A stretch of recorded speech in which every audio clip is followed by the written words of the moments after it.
सबसे पहले आपको ये बताएं कि बलूचिस्तान में आवारान के करीब काहान में सिक्योरिटी फोर्सेस और दहशतगर्दों में झड़प हुई है।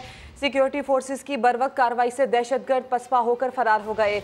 ISPR के मुताबिक मेजर शाहिद बशीर बहादुरी से लड़ते हुए शहीद हो गए हैं। और ये भी खबर है कि एक सिपाही जख्मी भी हुआ है। आपको बताएं कि बलूचिस्तान में आवारान के करीब काहान में सिक्योरिटी फोर्सेस और दहशतगर्दों में झड़प। सिक्योरिटी फोर्सेस की बरवक्त कार्रवाई से दहशतगर्द पसपा होकर फरार हो गए हैं। ISPR की जानिब से बताया गया है कि मेजर शाहिद बशीर बहादुरी से लड़ते हुए शहीद हो गए हैं। उन्होंने अपनी जान का नजराना पेश किया है और एक सिपाही जख्मी भी हुआ है। अपने नाज़रीन को बताएं, ताज़ा तरीन खबर ये है कि बलूचिस्तान में आवारान के करीब काहान में सिक्योरिटी फोर्सेस और दहशतगर्दों में झड़प हुई है। सिक्योरिटी फोर्सेस की बरवक्त कार्रवाई से दहशतगर्द पसपा होकर फरार हो गए हैं। अब आपको ये बताएं कि वज़ीर आज़म शहबाज शरीफ की ज़ेर सदारत कौमी सलामती कमेटी का अहम इजलास आज होगा। कौमी सलामती से मुतालिक उमूर पर ब्रीफिंग के बाद इसके साथ साथ मुबैना धमकियाँ में साइफर पर भी गौर किया जाएगा। वज़ीर आज़म ऑफिस में होने वाले इजलास में वफाकी वज़रा और तीनों सर्विसेज चीफ्स शिरकत करेंगे। शुरा को कौमी सलामती से मुतालिक उमूर पर ब्रीफ किया जाएगा। हमसाया ममालिक के साथ ताल्लुकात और तनाज़ात का जायज़ा भी लिया जाएगा, जबकि मुबैना धमकियाँ में साइफर पर भी गौर किया जाएगा। और इस्टेब्लिशमेंट ने कौमी सलामती कमेटी के मिनट्स डी क्लासीफाई करने का मुतालबा कर दिया है। समा के senior anchor person Nadeem Malik ने अपने प्रोग्राम में बताया कि इस्टेब्लिशमेंट ज़राए का कहना है कि असद मजीद के मरासले से मुतालिक कौम को आगाह किया जाए। ये भी बताया जाए कि मुलाकात में सिक्योरिटी एजेंसीज की तहकीकाती रिपोर्ट क्या थी।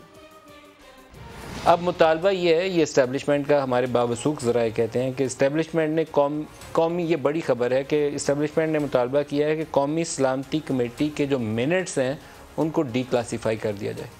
जो मिनट्स हैं कौमी सलामती कमेटी के इजलास के उनको डी क्लासीफाई कर दिया जाए। असद मजीद के मरासले के ऊपर क्या डिस्कशन हुई, क्या बातें हुई, वो भी सामने लाई जाए।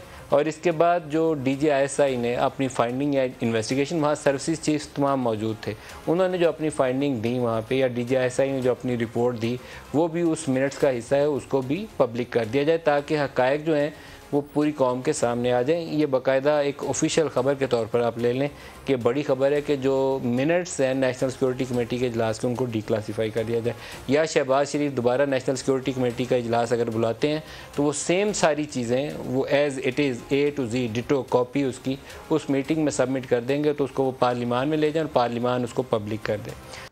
आपको बताएं कि वफाकी काबीना के दूसरे मरहले की तकरीब हलफ बरदारी सदर ममलिकत आरिफ अलवी ने 3 वफाकी वज़रा और 1 वज़ीर ममलिकत से हलफ लिया। ऐवान सदर में होने वाली तकरीब हलफ बरदारी में सदर आरिफ अलवी ने जिन 3 वफाकी वज़रा से हलफ लिया उनमें मुस्लिम लीग नून के जावेद लतीफ़, काफ लीग के सालिक चौधरी और BNP मैंगल के आगा हसन बलोच शामिल हैं। BNP के मोहम्मद हाशिम नौतज़ई ने बतौर वज़ीर ममलिकत ओहदे का हलफ उठाया है। तकरीब हलफ बरदारी में वज़ीर आज़म शहबाज शरीफ भी मौजूद थे। इससे कबल सदर ममलिकत ने वज़ीर आज़म और वफाकी काबीना के अरकान से सेहत की खराबी के बिना पर हलफ नहीं लिया था। 2 रोज़ कबल वज़ीर आज़म शहबाज शरीफ ने सदर आरिफ अलवी से मुलाकात करके पंजाब और दीगर सूबों के गवर्नर्स की तैनाती और तहरीक अदम एतमाद के दौरान पैदा होने वाली सियासी कशीदगी को कम करने पर इत्तेफाक किया था।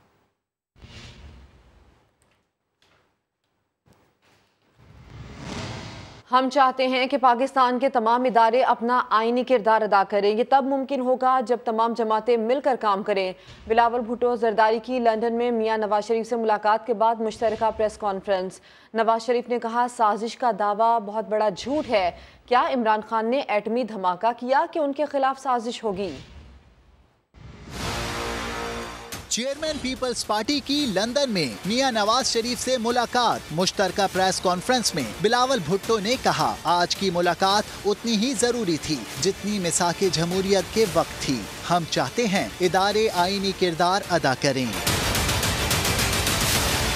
चाहते हैं कि ये सारे कॉन्ट्रोवर्शियल इदारे आईनी किरदार अदा करके, आईनी रोल अदा करके आगे बढ़े।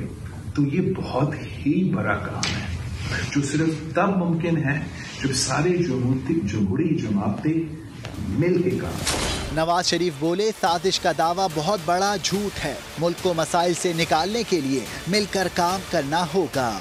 मुझे निकाला गया, तुमने कोई एटमी धमाका किया कि तुम्हें तुम्हारे खिलाफ साजिश करनी थी उन्होंने, तुमने तो वैसे ही पाकिस्तान की दवाई की मेरे को कसर नहीं छोड़ी।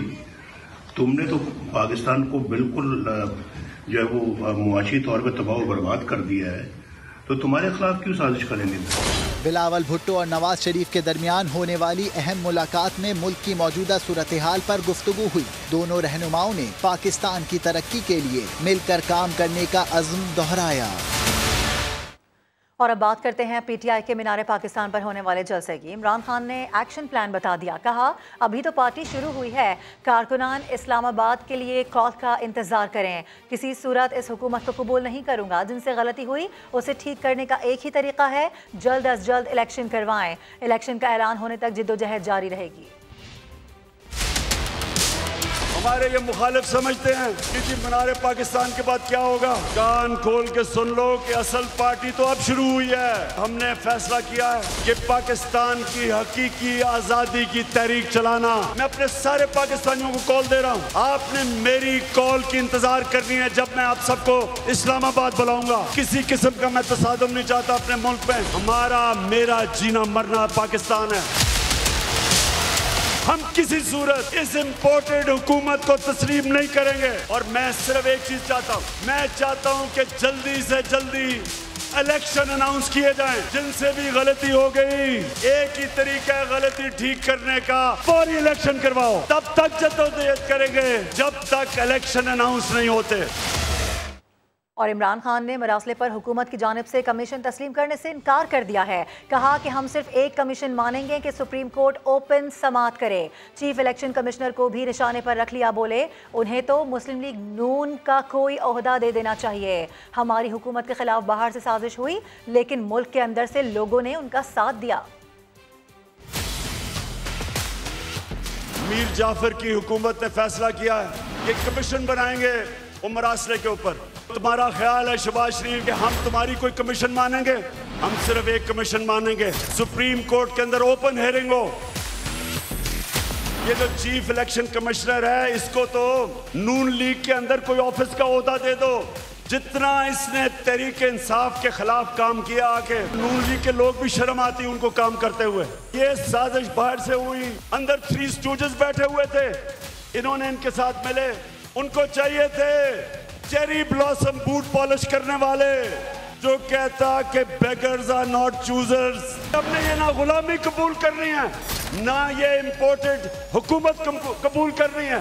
किसी सूरत इस हुकूमत को कबूल नहीं करूंगा। उल्टी हो गई सब तदबीरें। वज़ीर आज़म इमरान खान से मुलाकात करूंगा, ना ही ओहदे से इस्तीफ़ा दूंगा। इमरान खान ने 3 अहम शख्सियात के ज़रिए मिलने का पैगाम भेजा। Chief election commissioner Sikandar Sultan ने इनकार कर दिया। इमरान खान हुकूमत ने रास्ते से हटने पर वफाक में अहम ओहदे की पेशकश की।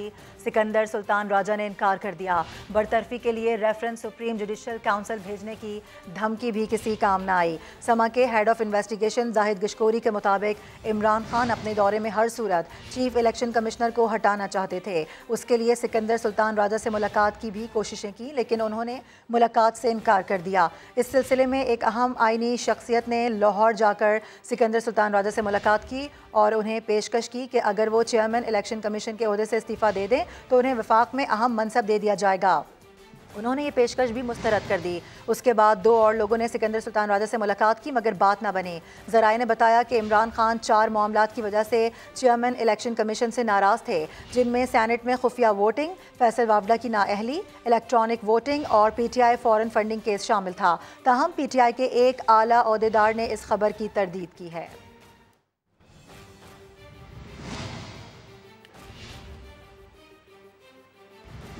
और मेरा तोहफा मेरी मर्जी कहने वाले याद रखें, ये तहाइफ वज़ीर आज़म पाकिस्तान को मिले थे। वज़ीर इत्तलात मरियम औरंगज़ेब की तनकीद। कहा, तोहफों को बाजार में बेचा नहीं जा सकता, इमरान खान को रसीदें दिखानी पड़ेंगी। मरियम औरंगज़ेब ने दावा किया कि इमरान खान अब नया ख़त लहराएंगे। कहा जा रहा है कि मेरा तोहफा मेरी मर्जी, ये पाकिस्तान के वज़ीर आज़म का तोहफा था, उनको बेचा नहीं जा सकता बाजारों में। जितना तोशा खाना से कमाया है वो उनकी पूरी ज़िंदगी की इनकम में कभी इतना इजाफा नहीं हुआ। उन्होंने तो वज़ीर आज़म की कुर्सी को कारोबार की कुर्सी बनाया हुआ था। जो 3 करोड़ रुपया दिया एक किस्त में पहले, उसकी मनी ट्रेल दे दें, क्योंकि दूसरों का तो 40 साल का हिसाब मांगा। पाकिस्तान की आवाम से भी मुखातिब होकर मैं कहना चाहती हूँ कि फैसला आपने करना है। सस्ती बिजली और गैस की हिफाजत करनी है या आपने इन लोगों की जिनके पास अब पाकिस्तान की आवाम को बताने के लिए कोई जवाब नहीं है। जहाँ जहाँ इख्तियारात का नाजायज़ इस्तेमाल किया गया और माफिया और कार्टल्स को फ़ायदे दिए गए हैं, वो तमाम चीज़ों के खिलाफ ना सिर्फ कार्रवाई होगी, किसी किस्म की टॉलरेंस इस पर नहीं होगी। थोड़े अरसे बाद एक और ख़त लहराने वाले हैं। इलेक्शन कमीशन के खिलाफ के अंदर उनके खिलाफ साजिश हो रही है। किस मुल्क पे इल्ज़ाम लगाते हैं वो तो मुझे पता नहीं, वो उनकी ज़हनी कैफियत पे डिपेंड करता है। तो लेकिन वो जब 30 दिनों के बाद फ़ैसला आएगा तो वो उससे पहले वो ख़त लहराना शुरू कर देंगे। CM पंजाब के वोट और इलेक्शन तो हो चुका है। हमजा शहबाज चीफ मिनिस्टर पंजाब इस वक्त हैं। ओथ लेना है जो बहुत जल्द लिया जाएगा। सारी जो जमातें अदम एतमाद में शामिल हैं वो काबीना का हिस्सा होंगी। और हमजा शहबाज से हलफ ना लेने के खिलाफ दायर दरख्वास्त पर समाअत। एडवोकेट जनरल पंजाब ने बताया कि गवर्नर पंजाब ने वजूहात लिखकर भेजने का टाइम फ्रेम नहीं दिया। गवर्नर पंजाब अदालत को जवाब दे नहीं, सदर पाकिस्तान को जवाब दे हैं। अरशद अली हमारे साथ मौजूद है, उनसे बात करेंगे। अरशद बताएगा क्या हुआ है आज की कार्रवाई में? जी बिल्कुल, जो है वो हमजा शहबाज की दरख्वास्त पर जो है वो समाअत हुई है। दौरान समाअत एडवोकेट जनरल पंजाब ने अदालत को बताया कि हल्फ ना लेने की वजूहात गवर्नर पंजाब सदर पाकिस्तान को लिखकर भेज रहे हैं, जिस पर जो है वो अदालत ने कहा कि कब तक गवर्नर पंजाब अपनी वजूहात जो हैं वो सदर पाकिस्तान को भेजेंगे, जिस पर जो है एडवोकेट जनरल पंजाब ने कहा कि मुझे टाइम फ्रेम नहीं बताया गया। जो तफसील गवर्नर पंजाब की जानब से बताई गई है वो अदालत में बता दी गई है, जिस पर अदालत ने हैरानगी का इजहार करते हुए कहा कि 21 रोज से इतना बड़ा सूबा जो है वो बगैर हुकूमत के चल रहा है। जिस पर एडवोकेट जनरल पंजाब ने कहा कि ये बात झूठ है, बल्कि सूबे में हुकूमत जो है वो काम कर रही है। जिस पर जो है वो chief justice Lahore high court ने बावर करवाया कि अगर हुकूमत काम कर रही है तो 3 अहम तरीन मीटिंग जो है वो मैंने मनसूख की है हुकूमत ना होने के बायस। जिस पर जो है वो अदालत ने कार्रवाई करते हुए एडवोकेट जनरल पंजाब को यह डायरेक्शन जारी की है कि गवर्नर पंजाब को ये पूछा जाए कि वो कब तक हल्फ ना लेने की वजूहात लिखकर सदर पाकिस्तान को भेज रहे हैं। अगर ऐसा वो नहीं करते तो अदालत जो है वो कानून के मुताबिक 2 बजे के बाद कोई कानूनी ऑर्डर पास 2 बजे का वक्त दिया गया, कहा गया बताया जाए कि क्या करना है, वरना जो अदालत है वो ऑर्डर पास करेगी। अपडेट्स के लिए बेहद शुक्रिया आपका।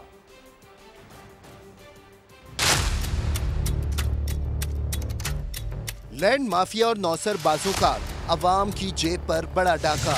रावलपिंडी रिंग रोड का जाली नक्शा दिखाकर अरबों रुपए लूट लिए। समा तहलका खेज हकाइक सामने ले आया। दर्जनों सोसाइटियों और सरमायाकारों ने अपने प्रोजेक्ट को रिंग रोड से मुत्तसिल दिखाकर सादलो अवाम को मामू बनाया। मकामी जमीन मालिकान, प्लॉट्स खरीदने वाले, यहाँ तक के पंजाब हुकूमत भी रिंग रोड के नाम पर जाली कारोबार का शिकार हुई। ये इंकिशाफ आला अफसरान ने रावलपिंडी रिंग रोड की तहकीकात पर मबनी ड्राफ्ट वर्किंग पेपर में किया। समा तहकीकाती यूनिट को हासिल दस्तावेजात के मुताबिक गैर कानूनी नक्शा इस्तेमाल करके लैंड माफिया ने 500 अरब रुपए प्लॉट खरीदने वालों की जेब से निकाले। फ्रॉड माफिया ने 6 लाख फाइलें ख्याली नक्शा दिखाकर RDA और पंजाब गवर्नमेंट को मोनोग्राम के साथ फरोख्त करके पेश की, तो अवाम ने उसे महफूज सरमायाकारी समझते हुए धड़ाधड़ खरीद लिया। पहले मरहले में 50 से ज्यादा सोसाइटियों और इन्वेस्टर्स ने 150 अरब बटोरे। चक्री से मूरत इंटरचेंज तक 75,000 फाइलें फरोख्त की गई। मूरत से हकला इंटरचेंज तक 48,000 फाइलें बेचकर 48 अरब रुपए बटोरे गए। यही नहीं, इन फरोख्त करदा प्लॉटों की डेवलपमेंट और वैल्यू एडिशन के नाम पर भी मजीद अरबों बनाए गए। अटक लूप अहाते की 4,12,000 फाइलें फरोख्त करके 150 अरब रुपए का चूना लगाया गया। इन प्लॉटों की डेवलपमेंट और वैल्यू एडिशन के नाम पर 24 अरब रुपए बटोरे गए। रिपोर्ट के मुताबिक रिंग रोड के नाम पर इन्वेस्टर और सोसाइटियां अगले चंद साल में 32 खरब से जायद लूटने का प्लान बनाए हुए थे। इस स्कैंडल का शिकार लाखों पाकिस्तान में बसने वाले ही नहीं, सैकड़ों बैरूने मुल्क पाकिस्तानी भी हुए। लूटने वाले अफराद ने नैब, FIA, Punjab anti corruption department, वजीर आजम और वजीर आला पंजाब को अपनी शिकायत दर्ज कराई। समा को न्यूज तहकीकात से पता चला है कि मकामी लोगों की जमीन दफा 144 की जद में है। प्लॉट खरीदने वालों की सरमायाकारी डूब गई, जबकि पंजाब हुकूमत अपने अरबों रुपए की वसूली करने में नाकाम है। बड़े स्कैंडल के मुतालिक ड्राफ्ट वर्किंग पेपर्स को कमिश्नर रावलपिंडी ऑफिस ने उस वक्त के वजीर आजम इमरान खान के दफ्तर में पेश किया। मामले की तहकीकात के लिए मुतल्लिका हुकाम को रिंग रोड के नाम पर फरोख्त होने वाली तमाम फाइलों के रिकॉर्ड तक रसाई की सिफारिश की गई। तमाम खरीदो फरोख्त, बेनामी ट्रांजैक्शन और टैक्स चोरी और फ्रॉड की तहकीकात के लिए भी कहा गया, मगर पंजाब हुकूमत की तरफ से तहकीकात में कोई पेशरफ्त नहीं हुई। जाहिद गशकोरी, समा इन्वेस्टिगेशन यूनिट, इस्लामाबाद। अमरीकी रुकन कांग्रेस इल्हान उमर का कहना है कि मकबूजा कश्मीर के मामले पर कमेटी बराए उमूर खारजा से मुलाकात हुई है। मोदी हुकूमत की मुस्लिम मुखालिफ पॉलिसीज़ पर भी बात हुई है। कांग्रेस में मकबूजा कश्मीर में जारी इंसानी हुकूक की खिलाफ वर्जी का मामला भी ज़ेर बहस लिया जाएगा। In the question of Kashmir, we held a committee hearing on the Foreign Affairs Committee to look at the reports of human rights violations, to talk about the bigger issue with the Modi administration's anti-Muslim. I don't believe that it is being talked about to the extent it needs to in Congress, but also with the administration. My hope with this visit is that there are going to be many more conversations and that the condemnations and concerns of those who fight for human rights the question of Kashmir will be included in that. और अभी आपको बताएं कि कराची के इलाके golden town से पुरस्कार तौर पर लापता होने वाली दुआ का अब तक कुछ पता नहीं चल सका। पुलिस का दावा है कि लड़की को अगवा नहीं किया गया, वो अपनी मर्जी से गई है। रिपोर्ट करेंगे अहमद रहमान खान। कराची के इलाके गोल्डन टाउन से 16 अप्रैल को पुरस्कार तौर पर लापता होने वाली दुआ जहरा का ताहाल सुराग नहीं लग सका है। अहले खाना के मुताबिक बच्ची दोपहर को कचरा रखने गली में गई थी, लेकिन वापस घर नहीं पहुंची। पुलिस ने एक सीसीटीवी फुटेज हासिल कर ली है और दावा किया है कि वीडियो में नजर आने वाली लड़की दुआ जहरा है। नीली जीन्स पहने और सुर्ख दुपट्टा ओढ़े लड़की को लोडर गाड़ी रोकते और उसमें सवार होते देखा जा सकता है।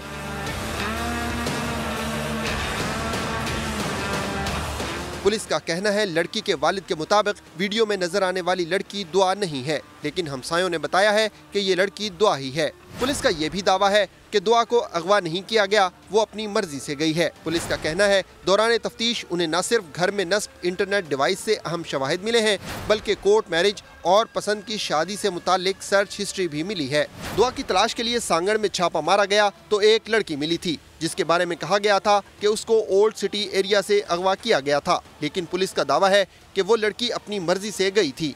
अहमद रहमान खान, समा, कराची। जिन लोगों का माल मवेशी समेत सब सामान जल गया, पुलिस ने उनको भी नहीं छोड़ा। इमदादी सामान से हिस्सा वसूल करना शुरू कर दिया। दादू में आग मुतासरीन के लिए आए राशन से पुलिस ने मुबैना हिस्सा लेना शुरू कर दिया। पुलिस की जानिब से इमदादी सामान लिए जाने की वीडियो सोशल मीडिया पर वायरल हो गई। वीडियोस में पुलिस एहलकार इमदादी सामान ले जाते दिखाई दे रहे हैं। रास्ते में सामान पुलिस मोबाइल से मोटरसाइकिलों पर शिफ्ट किया गया। पुलिस एहलकार सामान अपनी मोटरसाइकिलों पर रख कर ले जाते हैं। देहातियों ने सामान रास्ते में तकसीम करने की वजह पूछी तो उलझ पड़े। तर्जुमान पुलिस के मुताबिक मामले की तहकीकात कर रहे हैं। और मेहर के गांव फैज़ मोहम्मद दरियाई में आग लगने से बच्चों समेत 9 अफराद की हलाकत का मामला, पुलिस ने आग लगने की रिपोर्ट अदालत में जमा करवा दी है। इस वक्त मुतासरा गांव में क्या सूरत हाल है और वहां इमदादी काम हो रहे हैं या नहीं, इसकी तफसील जानते हैं समा के नुमाइंदे लियाकत अली से। लियाकत, आगाह कीजिए। जी देखिए, इस वक्त मैं मौजूद हूँ आतिशज़गी से जो मुतासरा गांव है, यहाँ पर मौजूद हूँ। ये वो मकाम है, ये वो घर है जहाँ पर 4 बच्चे और एक बच्ची जो है वो यहाँ झुलस कर फोत हो गए थे।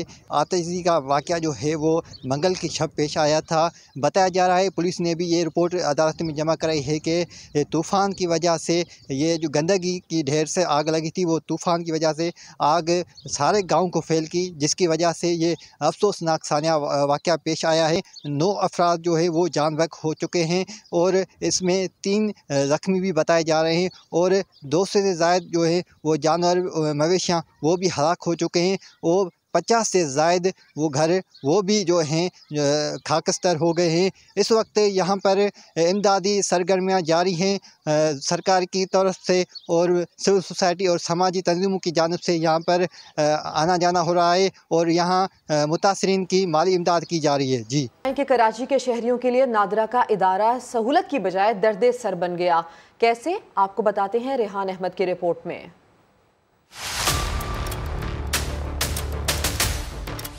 वफाकी वजारत दाखिला का मातहत इदारा नादरा कराची वालों के लिए सबसे ज्यादा तकलीफदेह इदारा बन चुका है। नादरा से शनाख्ती कार्ड हासिल करना हो या कोई और दस्तावेज, जरूरत पड़ते ही शहरी नादरा और उसके अमले से मिलने वाली अजियत का सोचकर ही परेशान हो जाते हैं। सबसे बड़ा मसला अमले की जानिब से दस्तावेज के लिए जरूरी शराइत से आगाह न करना है। कल रात को सर मैं 2 बजे आया था तकरीबन और सुबह 10:30 बजे गया हूँ और मुझे एक और चीज़ ये मुझे फेस करनी पड़ी। कल रात को जब मैं 11 बजे इन्फॉर्मेशन लेके गया था मुझे मिसगाइड हुआ। FRC बनवाना था और उन्होंने कहा था कि सिर्फ आप अपनी ID कार्ड की कॉपी ले आए और जब मैं लास्ट स्टेज पे काउंटर पे पहुंचा हूँ सुबह 10:30 बजे तो वो बोले वो तो आपको बच्चों को भी साथ लाना पड़ेगा। ये सारी प्रॉब्लम्स मुझे फेस करनी पड़ी हैं। हमें बताया कि तुम इसका बाप का डेथ सर्टिफिकेट कब्र का मरवा बना के ला दो और इसी के पैदाइशी सर्टिफिकेट बना के ला दो। मीनी बोला और तो कोई चीज़ की ज़रूरत नहीं है, तो उसने बोला नहीं। मीनी बोला निकाहनामा, बोला निकाहनामा तुम साथ होएगा तो तुम्हारा अंगूठा लग जाएगा। मीनी वो 2 चीज़ें बना के लाया, इधर लाया, बोला नहीं अभी दूसरा अपना बाप का शिनाख्त कार्ड लेके आ जाओ, उसका इंतकाल हुआ है तो हम उसके शिनाख्त कार्ड कहीं से लाए। नादरा हुकाम तो इस जहमत पर भी तैयार नहीं है कि वो जिस SMS से शहरियों को शनाख्ती कार्ड वसूल करने का पैगाम देते हैं उसी में दरकार दस्तावेजात से भी आगाह कर दें, जो शहरियों को एक काम के लिए कई चक्कर लगाने से बचा सकती है। जी मैं बेटी का कार्ड लेने आई थी, उन्होंने मुझे वापस कर दिया। उन्होंने कहा कि अपना NIC कार्ड लेकर आइएगा, लेकिन अगर यही मैसेज में ही वो लिख देते कि NIC के साथ आइएगा तो मुझे इस तरह दोबारा जाना नहीं पड़ता। अब ये कि मैं दोबारा घर जाऊँ और फिर दोबारा लेने के लिए आऊँ, ये मसला है। सारा काम काज छोड़कर घंटों तवील कतार में इंतजार के बाद जब शहरियों का नंबर आता है तो उन्हें सिस्टम बैठ जाने का जवाब पेश किया जाता है।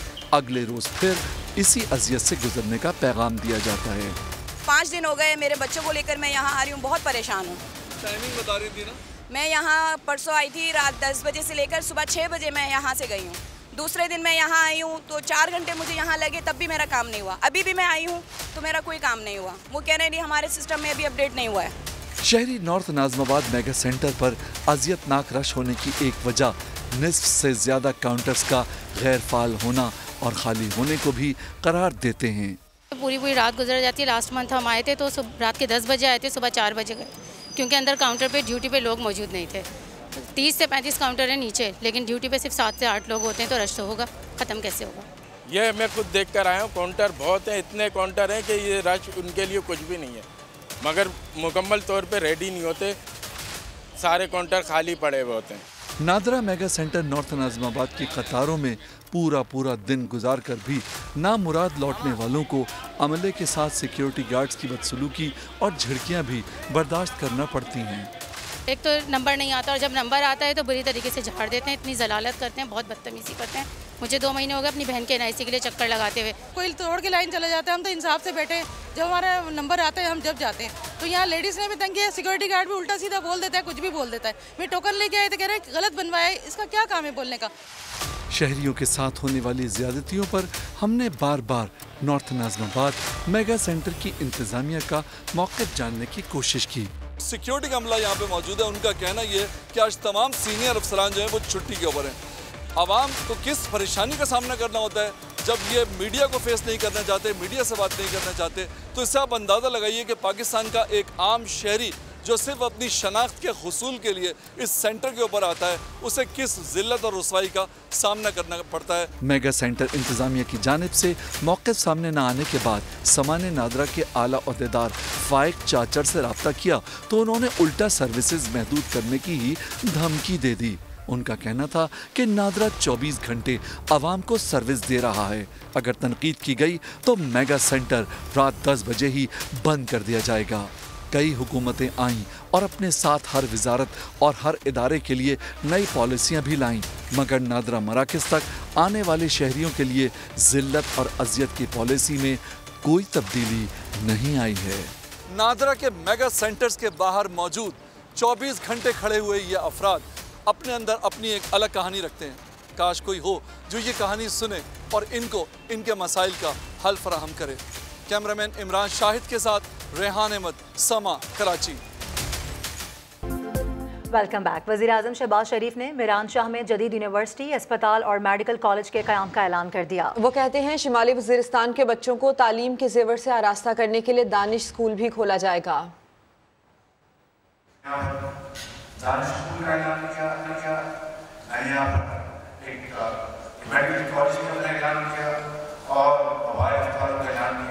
और सबसे बढ़कर जो आखिरी ऐलान आज के दौर में करना चाहता हूँ, आपके लिए एक जदीद यूनिवर्सिटी का मैं आपको। अभी एक ब्रेक, जिसके बाद होंगी हेडलाइंस। देखते रहिए समा।